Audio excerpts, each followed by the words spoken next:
आज की media briefing में मैं प्रिंट मीडिया, इलेक्ट्रॉनिक मीडिया और डिजिटल मीडिया के सभी प्रतिनिधियों का स्वागत करता हूं और उनका धन्यवाद ज्ञापन करता हूं कि आप इस ब्रीफिंग के लिए समय निकाल कर आए। जैसा कि आप देख रहे हैं,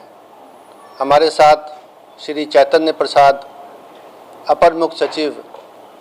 गृह विभाग भी मौजूद हैं और यहाँ पर श्री शीर्षित कपिल अशोक कारा महानिरीक्षक भी हमारे बीच हैं। जो विषय है वो आजीवन कारावास पाए हुए बंदियों को नियम के अनुसार परिहार देते हुए कारा मुक्त करने के नियम और प्रक्रिया के संबंध में है। जैसा कि हम आपको बताएंगे, ये नियम, प्रक्रिया और व्यवस्था काफ़ी लंबे अरसे से चली आ रही है, लेकिन कुछ कारणों से अभी अभी ये बहुत ज़्यादा खबरों में आ गया है और पब्लिक डोमेन में इसके रूल्स की, प्रोसेस की जानकारी अधिक नहीं है। तो मैं सबसे पहले ये बताऊंगा कि बिहार में जो नया जेल मैनुअल 2012 वर्ष में बनाया गया था, जिसे बिहार कारा हस्तक 2012 कहते हैं, उसके नियम 474 से 487 में विस्तार से प्रक्रिया दी हुई है, जिसको देखा जा सकता है। उस प्रक्रिया में ये लिखा हुआ है कि जो लोग आजीवन कारावास की सज़ा पा करके जेल में दाखिल हुए, उनको कितने दिनों के बाद कारामुक्त किया जाएगा और किस तरीके से किया जाएगा। और उसमें जो बुनियादी बात है, सबसे पहली बात वो ये है नियम में कि कारा में 14 वर्ष की वास्तविक संसीमन अवधि पूरी होनी चाहिए। यानी कैलेंडर से गिन करके दिन, महीने और साल 14 बरस तो अवश्य, कम से कम 14 वर्ष जेल के अंदर बिताए हों और जेल में अच्छे चाल चलन के लिए, गुड कंडक्ट के लिए परिहार यानी रेमिशन देने का नियम कारा हस्तक में है। तो परिहार समेत 14 वर्ष की अवधि पर परिहार की अवधि जोड़ने के बाद 20 वर्ष की गणना होनी चाहिए। तो ये परिहार जो है ये नोशनल है, ये रिवार्ड पॉइंट है या बोनस पॉइंट है, लेकिन इसकी गणना भी महीने और साल में होती है। तो 14 वर्ष की वास्तविक अवधि और 20 वर्ष परिहार समेत करके जिनको योग्य पाया जाएगा, उनकी कारा मुक्ति पर विचार किया जाएगा। अब उस विचार करने के लिए प्रक्रिया और शर्तें हैं और इसके लिए एक राज्य स्तरीय परिषद भी गठित है, जो इस मामलों पर विचार करके अपनी अनुशंसा सरकार को देती है कि कौन कौन से बंदी इस नियम से कारा मुक्त होने के लिए योग्य पाए गए। उस परिषद का नाम राज्य दंडादेश परिहार परिषद है और ये सरकार के आदेश से विधिवत रूप से गठित है। इसके अध्यक्ष अपर मुख्य सचिव गृह विभाग होते हैं और कई अधिकारी इसके सदस्य होते हैं और उन अधिकारियों में 2 न्यायिक सदस्य भी हैं, जुडिशियल मेंबर, जो डिस्ट्रिक्ट जुडिशियरी के बहुत सीनियर अधिकारी होते हैं। सामान्यतः अभी की व्यवस्था में डिस्ट्रिक्ट जज जो पटना के हैं और बिहार सरकार के विधि सचिव जो खुद भी डिस्ट्रिक्ट जज होते हैं, ये इसके मेंबर हैं। तो कहने का मतलब ये है कि ये परिषद जो है कानूनी दृष्टिकोण से बारीकी से विचार करके, अपना माइंड अप्लाई करके, जिसमें जुडिशियल माइंड भी होता है, 2 विद्वान जजों का भी उसमें विचारण और मंतव्य शामिल होता है, उसके बाद ही कारा मुक्त करने का प्रस्ताव गठित करती है, जिस पर सरकार का आदेश लिया जाता है। पिछले 6 सालों में अब तक 22 बैठकें इस परिषद की हो चुकी हैं इसी विषय पर, ऐसे ही बंदियों को छोड़ने के लिए, और 22 बैठकों में 1161 बंदियों को छोड़ने की बात पर निर्णय लेने हेतु विचार किया गया, उसमें ज़िले के एसपी से, प्रोबेशन ऑफिसर से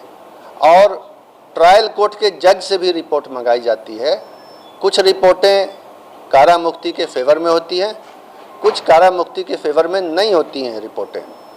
तो अब तक जो पिछले 6 सालों में 22 बैठकों में 1161 बंदियों की रिहाई के लिए विचार हुआ है, उसमें से जो उपयुक्त फिट पाए गए हैं, रिहाई के लिए फिट पाए गए हैं, ऐसे 698 बंदियों को समय समय पर आदेश निकाल के सरकार ने छोड़ा है और वो अब समाज में एक नई जिंदगी बिता रहे हैं। इसके अलावा कुछ और भी नियम है जिसमें अन्य प्रकार के सजा याफ्ता बंदियों को भी छोड़ने के लिए समय समय पर वन टाइम डिसीजन, एक बार का निर्णय लिया जाता है, जो सामान्यतः 26 जनवरी यानी गणतंत्र दिवस, 15 अगस्त यानी स्वतंत्रता दिवस और 2 अक्टूबर अर्थात महात्मा गांधी जयंती के अवसर पर सरकार लेती है। इस बारे में अक्सर भारत सरकार से भी राज्य सरकार को परामर्श यानी एडवाइजरी लेटर प्राप्त होता है। राज्य सरकार उसके आलोक में बंदियों को छोड़ने के लिए शर्तें तय करती है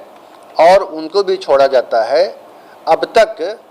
104 ऐसे बंदियों को विशेष अवसर पर, जो 3 अवसर मैंने आपको बताए, उन अवसर पर कारामुक्त किया गया है, सज़ा में छूट दे करके कारामुक्त किया गया है। और एक बार और ये काम होना है जिसका आदेश संकल्प संख्या 2644 दिनांक 10 अप्रैल 2023 से के माध्यम से गृह विभाग ने निर्गत किया है और उसके अंतर्गत बंदियों की पहचान की जा रही है कि एक बारगी उपाय के तहत 10 वर्ष तक की सज़ा पाए हुए, ये आजीवन कारावास नहीं है, 10 वर्ष या उससे कम की सज़ा पाए हुए बंदी जो प्रथम बार अपराध कारित किए हों, इसके पहले दूसरा कोई अपराध नहीं किए हों और जिन्होंने कारावास की अवधि के दौरान लगातार अच्छा आचरण बनाए रखा है, उनको प्राप्त सज़ा की अवधि की आधी सज़ा पूरी कर ली तो उसको समय पूर्व छोड़ने के लिए सरकार निर्णय लेगी। ये पहचान, ये प्रक्रिया चल रही है। ये सारी प्रक्रियाएं जो हैं, जो मैंने 2 तरह की प्रक्रिया आपको बताई, परिहार परिषद जो राज्य दंडादेश परिहार परिषद है उसके द्वारा जो आजीवन कारावास वाले बंदियों को छोड़ा जाता है और अन्य अवसरों पर अन्य प्रकार के बंदियों को, ये सब चलता रहता है, सामान्य प्रक्रिया है और इस प्रक्रिया को विभिन्न न्यायालयों ने अपहोल्ड किया है, स्वीकृत किया है और ये एक अच्छी परिपाटी है जिसको राज्य सरकार फॉलो करती है। तो उसके आलोक में अभी जो आदेश निर्गत हुआ है और जो उसमें ये सारे नियम फॉलो किए गए हैं, उसमें किसी के लिए कोई अवधि के बारे में या नियम के बारे में या डीएम और एसपी या ट्रायल जज की रिपोर्ट लेने के बारे में कोई भी किसी के साथ छूट नहीं दी गई है। जिसके बारे में अनुशंसाएं आई,